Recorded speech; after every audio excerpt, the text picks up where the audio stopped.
Hi hello ವೀಕ್ಷಕರೇ, welcome to simple Bhagya kitchen.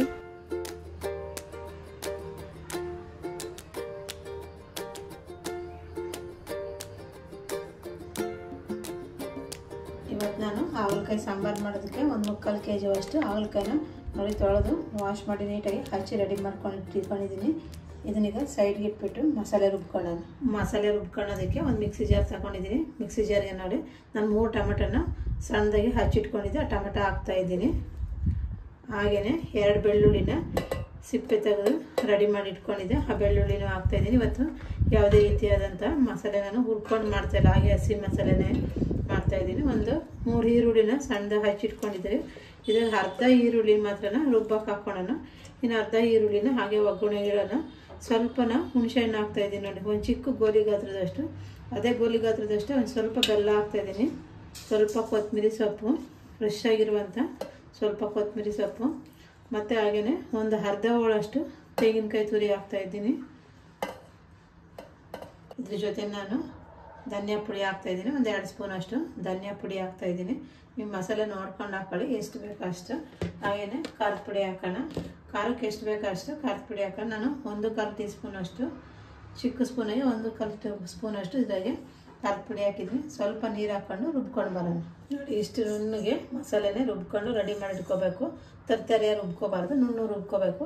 ಈಗ ಬನ್ನಿ ಹೇಗೆ ಮಾಡೋದಂತ ನೋಡೋಣ. ಹಾಗಲಕಾಯಿ ಹುರಿಯೋದಕ್ಕೋಸ್ಕರ ಸ್ಟವ್ ಮೇಲೆ ಒಂದು ಬಾಣಲೆ ಇಟ್ಟಿದ್ದೀನಿ. ಬಾಣಲೆ ಬಿಸಿಯಾಗಿದೆ. ಇದಕ್ಕೆ ಸ್ವಲ್ಪ ಎಣ್ಣೆ ಹಾಕೋಣ. ಹಾಗಲಕಾಯಿ ಹುರ್ಕೊಳಕ್ಕೆ ಜಾಸ್ತಿ ಏನು ಬೇಡ, 1 ಸ್ಪೂನಷ್ಟು ಎಣ್ಣೆ ಹಾಕಿದರೆ ಸಾಕಾಗುತ್ತೆ. ಎಣ್ಣೆ ಬಿಸಿಯಾಗಿದೆ. ನಾನು ತಗೊಂಡಂಥ ಹಾಗಲಕಾಯಿ ಏನು ಕಟ್ ಮಾಡಿ ಇಟ್ಕೊಂಡಿದ್ದೆಲ್ಲ ಆ ಹಾಗಲಕಾಯಿ ಹಾಕ್ತಾಯಿದ್ದೀನಿ. ಹಾಗಲಕಾಯಿ ಹಾಕಿ ಚೆನ್ನಾಗಿ ಸ್ವಲ್ಪ ಉಪ್ಪು ಹಾಕಿ, ಕಲ್ಲುಪ್ಪು ಹಾಕಿ ಹುರ್ಕೊಂಡ್ರೆ ಸ್ವಲ್ಪನೂ ಕಹೀರಲ್ಲ ಹಾಗಲಕಾಯಿ ಸಾಂಬಾರು. ಇದು ತಿಂತಾಯಿದ್ರೆ ಹಾಗಲಕಾಯಿ ಸಾಂಬಾರು ಎಲ್ಲ ಅನ್ನಿಸ್ತದೆ, ಅಷ್ಟು ಚೆನ್ನಾಗಿರುತ್ತೆ. ಈಗ ಇದಕ್ಕೆ ಸ್ವಲ್ಪ ಉಪ್ಪು ಹಾಕೋಣ. ಉಪ್ಪು ಜಾಸ್ತಿ ಬೇಡ, ಸ್ವಲ್ಪ ಉಪ್ಪು ಹಾಕಿದ್ರೆ ಸಾಕಾಗುತ್ತೆ. ಒಂದು 4ರಿಂದ 5 ನಿಮಿಷ ಚೆನ್ನಾಗಿ ಹುರ್ಕೊಳ್ಳೋಣ. ಕಪ್ಪಗಾಗ್ದೇ ಹುರ್ಕೊಂಡು ಬರೋಣ. ಈಗ ನೋಡಿ, ಹಾಗಲಕಾಯಿನೂ ಹುರ್ಕೊಂಡಾಗಿದೆ. ಕಲರ್ ಸ್ವಲ್ಪ ಚೇಂಜ್ ಆಗಿದೆ. ಜಾಸ್ತಿ ಹುರ್ಕೋಬಾರ್ದು, ಸೀದೋವರೆಗೂ ಮೀಡಿಯಮಾಗಿ ಕರೆಕ್ಟಾಗಿ ಹುರ್ಕೋಬೇಕು. ನೋಡಿ, ಇಷ್ಟು ಹುರ್ಕೊಂಡಿದ್ದೀನಿ ನಾನು. ಇದನ್ನ ಎತ್ತೀಗ ಸಪ್ರೇಟ್ ಸೈಡ್ಗಿಡೋಣ. ಸ್ಟವ್ ಮೇಲೆ ಕುಕ್ಕರ್ ಇಟ್ಟು ಒಂದು 2 ಸ್ಪೂನಷ್ಟು ಎಣ್ಣೆ ಹಾಕಿದ್ದೀನಿ. ಎಣ್ಣೆ ಬಿಸಿಯಾಗಿದೆ. ಈಗ ನಾನು ಅರ್ಧ ಈರುಳ್ಳಿನ ಮಸಾಲೆ ರುಬ್ಬಬೇಕಾದ್ರೆ ಇರಿಸಿದ್ದನ್ನು ಈರುಳ್ಳಿನ ಹಾಕ್ತಾಯಿದ್ದೀನಿ ಒಗ್ಗರಣೆಗೆ. ಹಾಗೆ ಇದ್ರ ಜೊತೆನೇ ಸ್ವಲ್ಪ ಸಾಸಿವೆನೂ ಹಾಕೋಣ. ಸಾಸಿವೆ ಹಾಕಿ ಚೆನ್ನಾಗಿ ಸ್ವಲ್ಪ ಒಗ್ಗರಣೆಗೆ ಈರುಳ್ಳಿ ಫ್ರೈ ಆಗಿದೆ. ಈರುಳ್ಳಿ ಚೆನ್ನಾಗಿ ಫ್ರೈ ಆಗಿದೆ. ಈಗ ನಾನು ರುಬ್ಬಿರುವಂಥ ಮಸಾಲೆ ಏನು ರುಬ್ಕೊಂಡಿದ್ನ ಆ ಮಸಾಲೆ ಹಾಕ್ತಾಯಿದ್ದೀನಿ. ಆ ಮಸಾಲೆನ ಒಂದು 5 ನಿಮಿಷ ಚೆನ್ನಾಗಿ ಎಣ್ಣೆಗೆ ಫ್ರೈ ಮಾಡೋಣ. ಯಾಕಂದರೆ ನಾನು ಏನು ಹುರಿದಿಲ್ಲ ಇವತ್ತು, ಹಾಗೆ ಡೈರೆಕ್ಟಾಗಿ ಹಸಿ ಆಗಿದ್ದೀರಲ್ಲ, ಹಾಗಾಗಿ ಹಸಿ ಸ್ಮೆಲ್ ಹೋಗೋವರೆಗೂ ಚೆನ್ನಾಗಿ ಎಣ್ಣೆಗೆ ಫ್ರೈ ಮಾಡ್ಕೊಳ್ಳೋಣ. ಚೆನ್ನಾಗಿ ನೋಡಿ ಎಲ್ಲ ಕುದೀತಾ ಇದೆ. ಈಗ ಹಸಿ ಸ್ಮೆಲ್ಲೆಲ್ಲ ಹೋಗ್ತಾಯಿದೆ.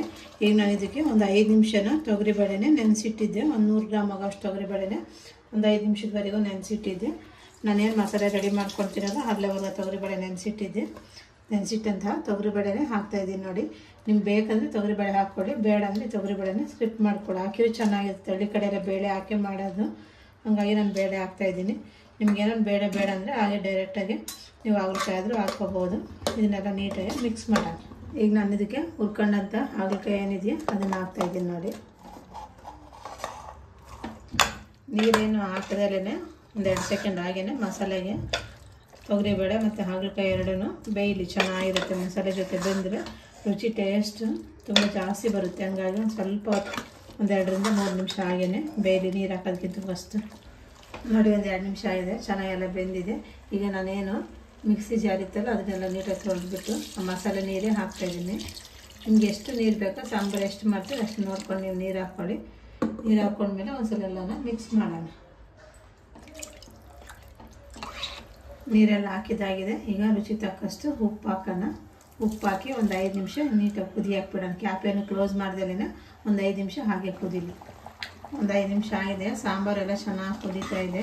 ನೀವು ಹೀಗೇ ಬೇಯಿಸ್ಕೋಬೋದು, ಇಲ್ಲ ಒಂದು ವಿಸಿಲ್ ಹೊಡೆಸ್ಕೊಂಡ್ರೂ ಆಗುತ್ತೆ. ಬೇಳೆ ಎಲ್ಲ ಹಾಕಿದ್ದೀವಲ್ಲ, ನಾನಿವಾಗ ಕ್ಯಾಪ್ ಕ್ಲೋಸ್ ಮಾಡಿ ಒಂದು ವಿಸಿಲ್ ಹೊಡೆಸ್ಕೊಂಡು ಬರ್ತೀನಿ.